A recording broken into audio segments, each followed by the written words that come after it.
Aditya seated academy के pedagogy की class में आप सबका स्वागत है। हम लोग इस क्लास को चित्रात्मक रूप से पढ़ने जा रहे हैं।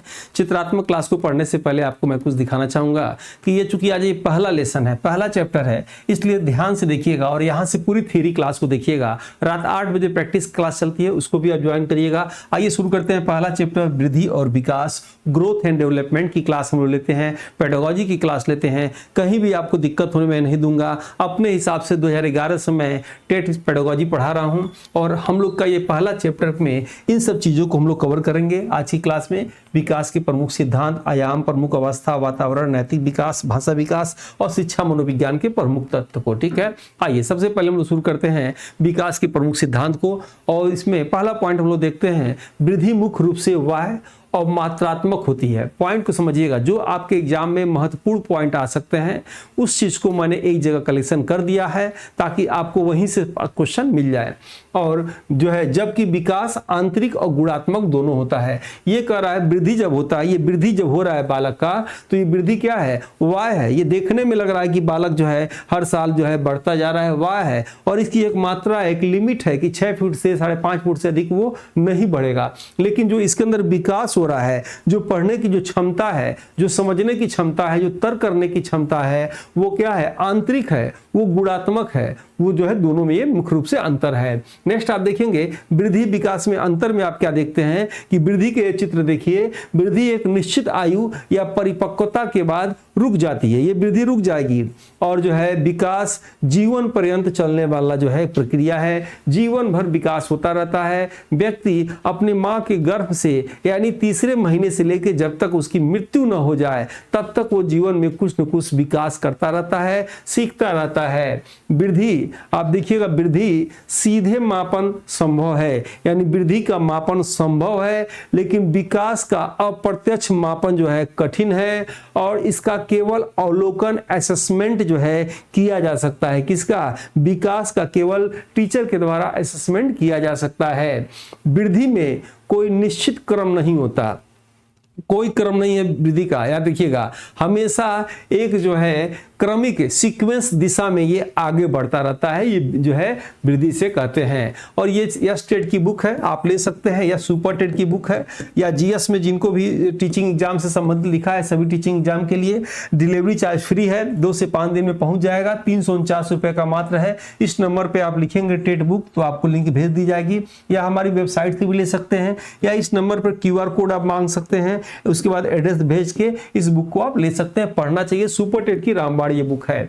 नेक्स्ट आइए देखते हैं हम लोग विकास की प्रक्रिया में। विकास क्या होता है? विकास की प्रक्रिया में शारीरिक वृद्धि, अधिगम और अभिप्रेरणा सभी स्वाभाविक रूप से समाहित होते हैं। कह रहे हैं विकास में क्या होता है? विकास में शारीरिक वृद्धि हो रही है, उसके साथ जो बालक अपने जीवन में सीख रहा है और अपने जीवन में, बालक के जीवन में जो वाह शक्ति उस जो किसी कार्य को करने के लिए प्रेरित करे, यानी मोटिवेशन या अभिप्रेरणा, ये दोनों क्या होता है? उसमें स्वाभाविक रूप से समाहित रहता है। नेक्स्ट पॉइंट आप देखेंगे, विकास की दिशा हमेशा सिर से पैर की ओर होती है। हमेशा याद रखिएगा, यानी विकास की दिशा आप देख रहे हैं हमेशा सिर से पैर की ओर होती है। कई बार एग्जाम में पूछा है, बहुत ही महत्वपूर्ण पॉइंट बता रहा हूं, जिसे मस्तकोन्मुखी सिद्धांत कहा जाता है। कभी भी पूछे तो विकास की दिशा क्या होता है? सिर से पैर की ओर होता है। नेक्स्ट है कि विकास के प्रमुख सिद्धांत को देखा जाए इसी चैप्टर में। विकास शरीर के केंद्र से बाहर की ओर होता है, जिसे समीप जो है दूराभिमुख सिद्धांत जो है कहते हैं। यानी कह सकते हैं विकास शरीर के केंद्र से बाहर की होता है। यानी कभी भी माँ के गर्भ में भी अगर आप चर्चा में सुने होंगे तो जो है नाभिक से जो है बालक का धीरे धीरे सभी संरचनाएं बनना शुरू होता है। और ये भी प्रश्न आ चुका है, सबसे पहले जो है शरीर में कैल्शियम का निर्माण होता है, आवरण बनता है, इसकी अवस्थाएं होती है, मैं पढ़ाऊंगा जेनेटिक वाले चैप्टर में। और जो है उसके बाद पूरे शरीर का निर्माण होता है, जिसे क्या बोलते हैं? दूराभिमुख सिद्धांत कहा जाता है। सभी बालक का विकास दर अलग अलग होता है। जो व्यक्तिक भिन्नता के सिद्धांत प्रिंसिपल ऑफ इंडिविजुअल डिफरेंस को पुष्ट करता है। आप ही की क्लास में जितने बच्चे हैं सभी आपके प्रश्नों का जवाब एक साथ तुरंत एक गति से नहीं दे सकते हैं।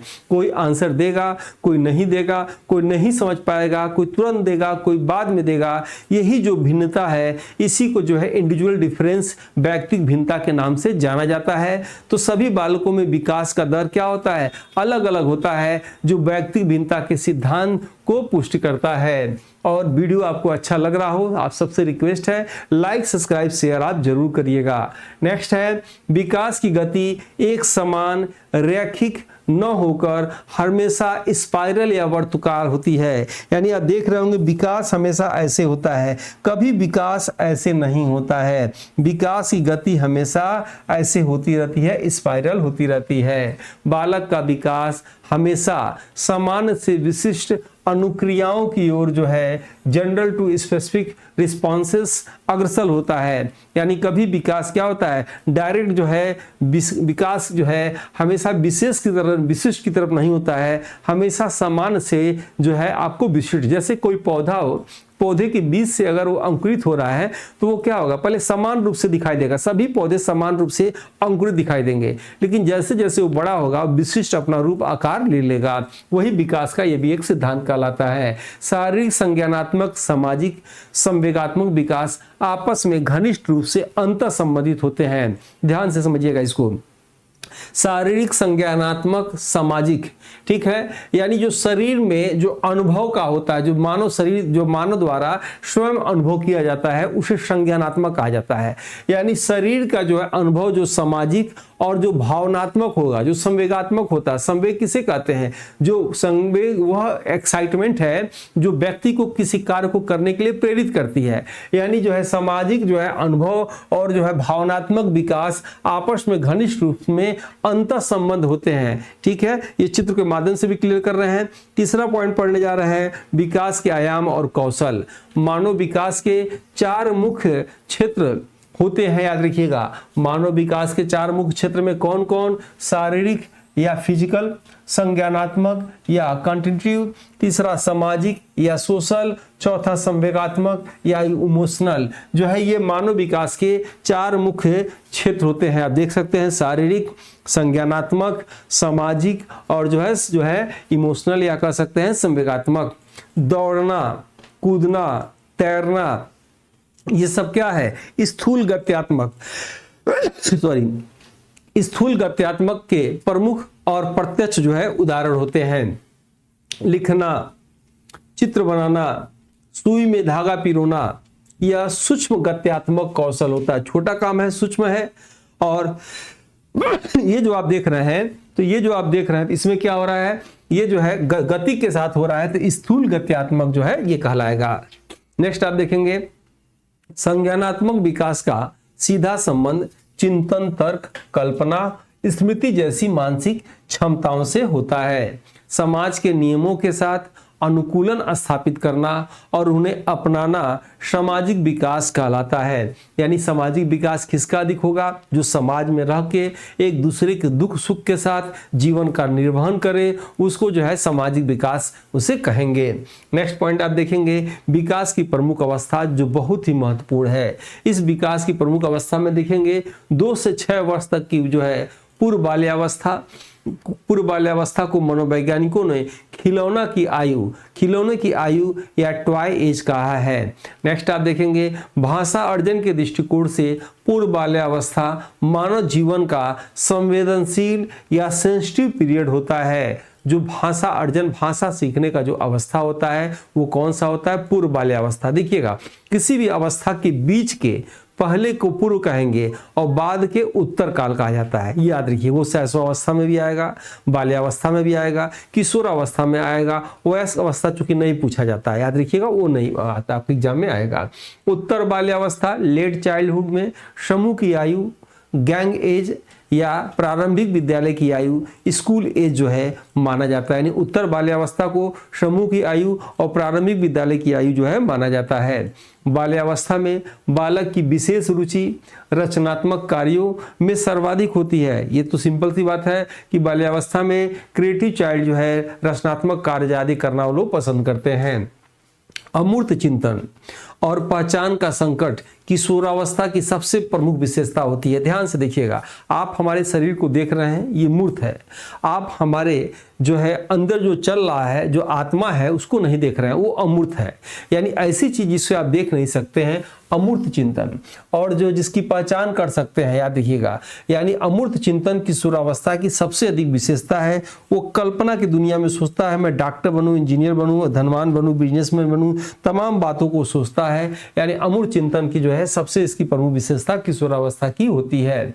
किशोरावस्था में बालकों के भीतर वीर पूजा अर्थात किसी आदर्श को पूजने की तीव्र प्रवृत्ति पाई जाती है। किसमें? किशोरावस्था में। जैसे किसी हीरो, हीरोइन, खिलाड़ी या विवेकानंद या कोई चीज, किसी चीज को भी वो उनको जो आदर्श मानते हैं, इसे वीर पूजा कहा जाता है। किशोरावस्था में किशोर अपने समवयस्क समूह के पूर्ण रूप से सक्रिय सदस्य बन जाते हैं। यानी किशोरावस्था में जो उनके दोस्त होते हैं, उनके लिए मर मिटने के लिए भी वो तैयार हो जाते हैं, सक्रिय सदस्य हो जाते हैं। आइए यहाँ से आनुवांशिकता और वातावरण को देखा जाए।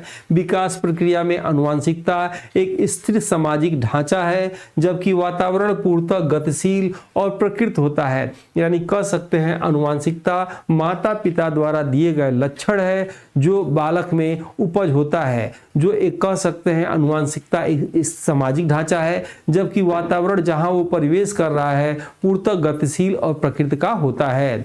नेक्स्ट देखा जाए, बालक का समग्र विकास आनुवांशिकता और वातावरण के योगफल नहीं बल्कि उनका गुणनफल होता है। ये तो पुरानी परिभाषा आप जानते होंगे। बालक का समग्र विकास मतलब आनुवांशिकता गुणे वातावरण होता है, उनका योगफल नहीं गुणनफल होता है। एग्जाम में पूछा हुआ है।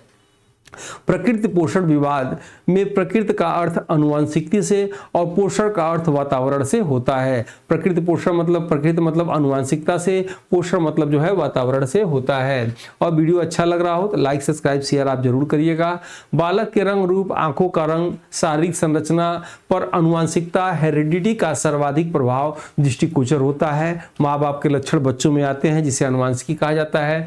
जीन हमेशा जोड़ों पेयर्स में सक्रिय होते हैं या डीएनए के अणु के से बने होते हैं। कहा जाता है 23 जोड़ी जो है गुणसूत्र होते हैं। इसमें 22 तो समान होते हैं, एक जो है असमान होता है, और यही जो है जो असमान जो है लिंग धारण करता है। और गर्भाशय के आंतरिक वातावरण का प्रभाव भी जन्म लेने वाले बालक के शारीरिक और मानसिक विकास पे पड़ता है। जैसे आप देखे होंगे, सुने होंगे कहानी अभिमन्यु का।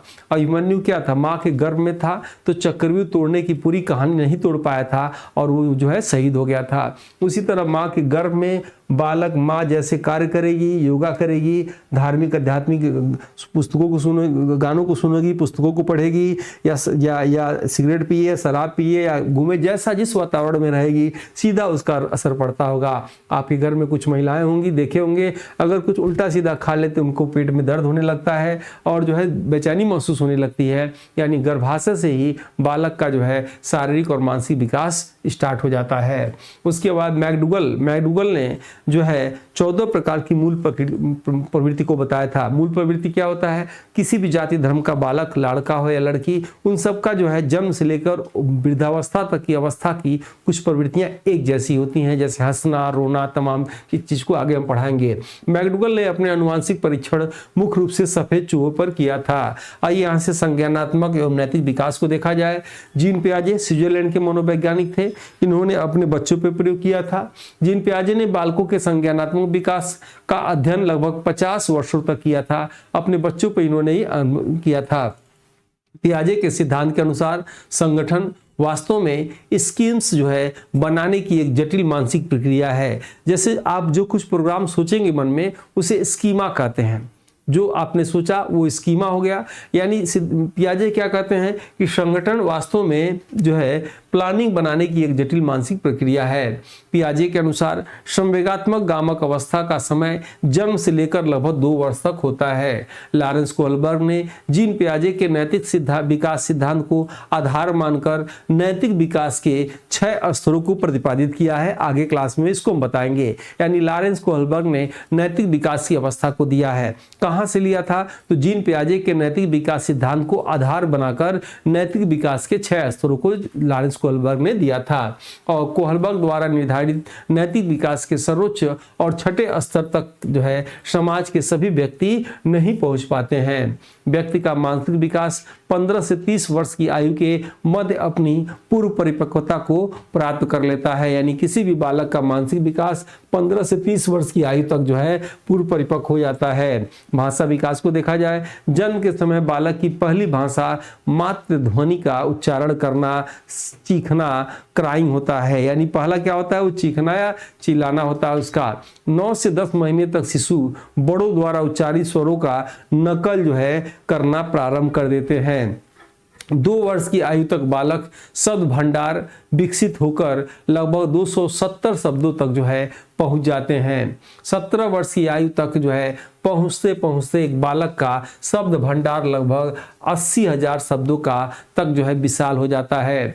5 और 6 वर्ष की अवस्था तक बालक अपनी अभिव्यक्ति के लिए सरल और साधारण वाक्यों का जो है प्रयोग करने लगते हैं। 5 वर्ष की अवस्था तक भाषा विकास मुख्य रूप से अभिप्रेरणा, अनुबंधन, अनुकरण यानी मोटिवेशन जो है, कंडीशनिंग और जो है इमिटेशन पर निर्भर करता है। यानी चॉम्स्की ने भी जो भाषा विकास का सिद्धांत दिया वो भी मोटिवेशन, अनुबंधन, अनुकरण पर निर्भर करता है। लिखित भाषा का प्रतिनिधित्व मुख्य रूप से वर्णमाली शब्दों द्वारा किया जाता है। और शैक्षिक मनोविज्ञान के महत्वपूर्ण कथन एक लाइन में देख लिया जाए जो अक्सर एग्जाम में पूछे जाते हैं। शरीर एवं व्यवहार को के किसी भी पहलू में होने वाले परिवर्तन को अभिवृद्धि कहना फ्रैंक का प्रसिद्ध कथन है। शक्ति में कोई आकस्मिक परिवर्तन नहीं होता, यह विकास प्रक्रियाओं की निरंतरता के संदर्भ में स्किनर का मत है। विकास की सब अवस्थाओं में बालक की प्रतिक्रियाएं विशिष्ट बनने से पूर्व सामान्य प्रकार की होती हैं। यह हरलाख की परिभाषा है और मनुष्य को जो कुछ भी बनना होता है वह प्रारंभिक 4-5 वर्षों में बन जाता है। यह मनोवैज्ञानिक सिगमंड फ्रायड का जो है कथन है। और वीडियो अच्छा लगे लाइक, सब्सक्राइब, शेयर जरूर करिएगा। मनोवैज्ञानिक वैलेंटाइन ने शैशवावस्था को सीखने का आदर्श काल कहा। किसने कहा? वैलेंटाइन ने कहा।